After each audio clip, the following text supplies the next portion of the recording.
Hello, lovely learners. I hope you are all fine. We are grateful to God for our lives. So today we will continue what we started, creative writing under composition. We want to emphasize on this writing so that we can all at the end of the day come up with something nice. It isn't about repeating a lesson. It is about getting you to understand the concept of the lesson. Okay, so I want to plead that you stay calm, take your time, and continue to practice, and you will be better off. So, like I said, we have creative writing. Last week we looked at one example. So this is the third week for this lesson, and hopefully we will end it today. So we had a brief discussion on creative writing, what it comprises of, what actually comes up to make up a creative writing. Okay, we talked about using words in a nice way, to impress the reader or the listener. And we said that to do that, you need to creatively use figures of speech.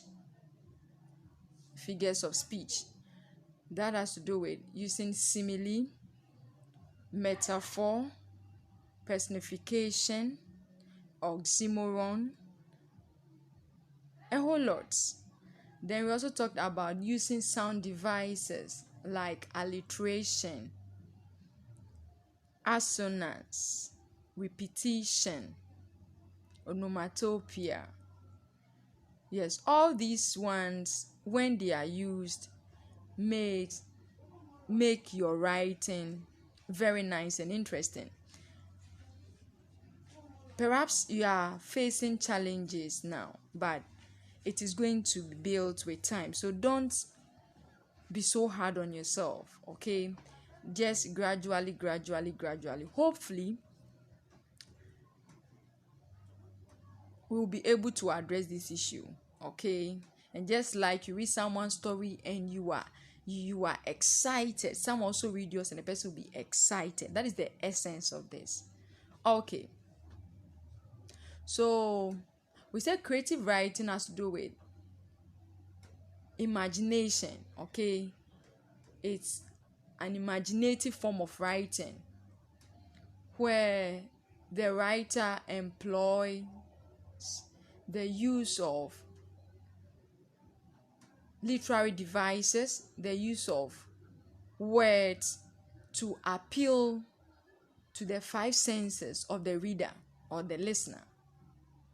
So when the person is reading the story, the person must have that imagery in mind. The person must imagine. So if you are in your story, if you're stating that a boy got lost and he found himself in a deep, thick forest, wow, that must be scary.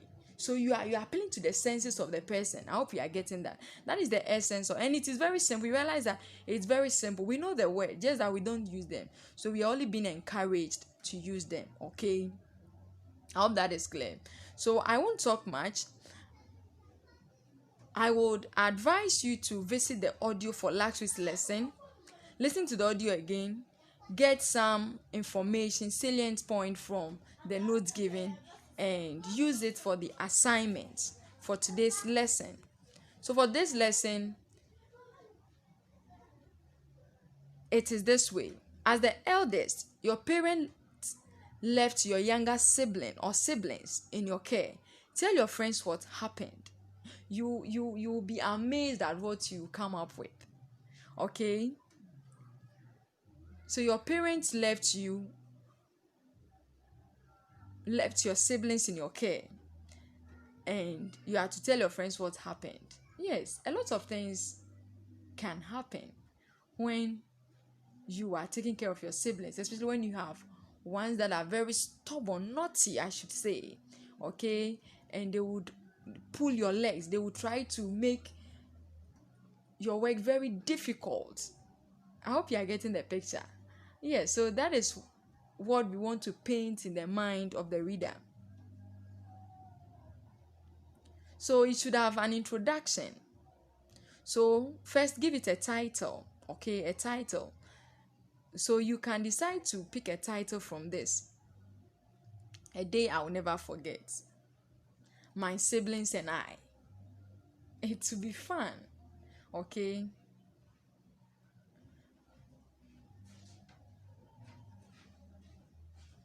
Okay, so if you want to start this, okay, it was actually a bright day, and the exciting part of it was when my parents told me they would be traveling and I had to take care of my younger siblings. I knew this was my day and I had to discipline these naughty ones because anytime my parents are around, they make me look like the bad one.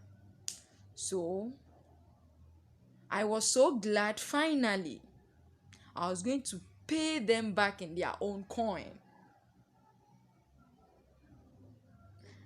So you start like that and you realize that you have a nice story unfolding on its own. Okay, so let us try on our own and we will come out great. Do your best, okay? Laziness should not cripple you. Do your best and write something nice. Stay safe. Be blessed. Bye bye.